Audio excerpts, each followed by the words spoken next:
Tie-dye reader. Goldilocks and the Three Dinosaurs, as retold by Willems. Read by tie-dye reader Kristie.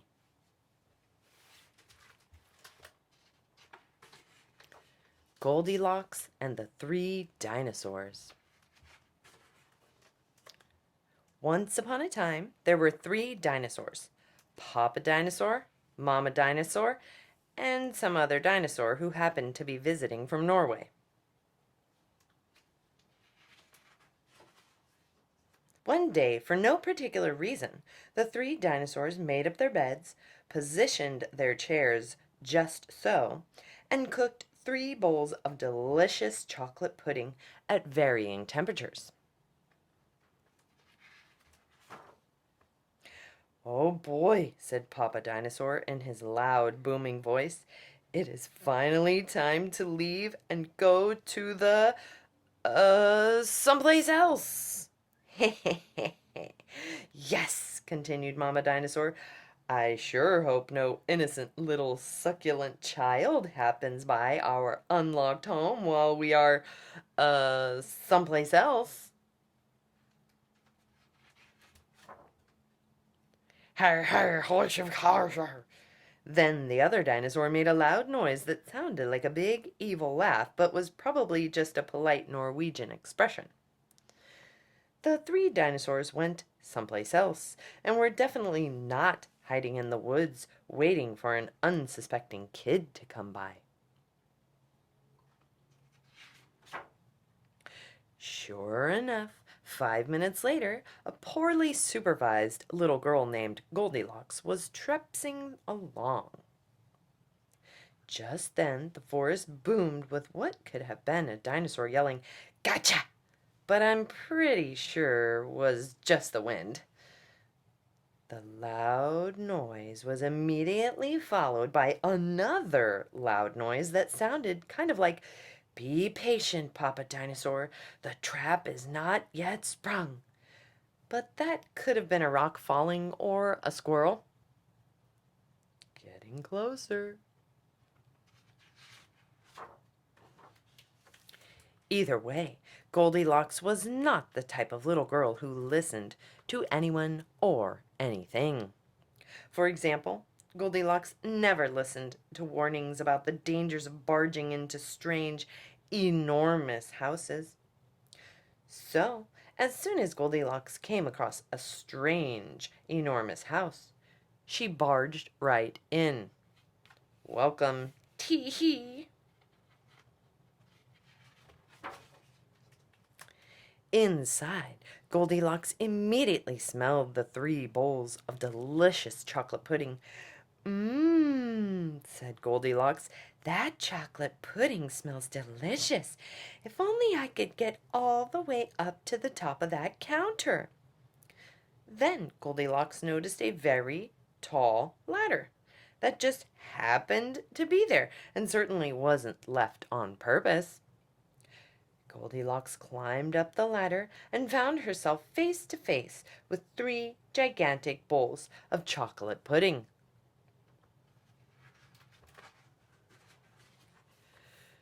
The first bowl of chocolate pudding was hot, but Goldilocks ate it anyway because, hey, it's chocolate pudding, right? The second bowl of chocolate pudding was too cold, but who cares about temperature when you've got a big bowl of chocolate pudding? Not her. The third bowl of chocolate pudding was just right, but Goldilocks was on such a roll by now she hardly noticed. Soon Goldilocks was stuffed like one of those delicious chocolate-filled little girl bonbons, which, by the way, are totally not the favorite things in the whole world for hungry dinosaurs. Tired and groggy, Goldilocks noticed 3 chairs in the living room, so she climbed down the ladder and walked out of the kitchen. The first chair was too tall. The second chair was too tall. But the third chair was too tall. Goldilocks wasn't going to climb that high just to sit in some chair, so she hiked over to the bedroom. When she got there, Goldilocks noticed that the beds were also gigantically big. "What is going on around here?" groaned the exhausted girl. "The bears that live here must be nuts."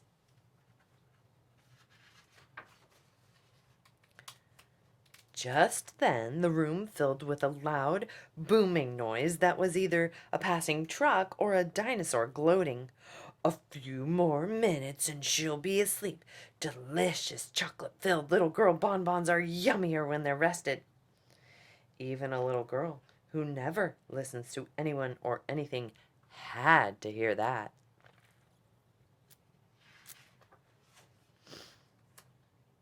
Goldilocks took a minute to stop and think, which was longer than she was used to stopping and thinking. "Hey," she told herself, "this isn't some bear's house. This is some dinosaur's house." Say what you like about Goldilocks, but she was no fool. As quickly as she could, she ran to the back door and got out of there. Wipe your talons. Just then, a loud plane flew by, which sounded pretty much like a trio of dinosaurs yelling, "Now!" or "Charge!" or the Norwegian expression for "Chewy bonbon time!" Suddenly, and completely coincidentally, the three dinosaurs rushed through the front door. But they were too late. Goldilocks was gone, and all that was left in the house were three disappointed dinosaurs. The end. And the moral is, if you ever find yourself in the wrong story, leave. And the moral for dinosaurs is, lock the back door.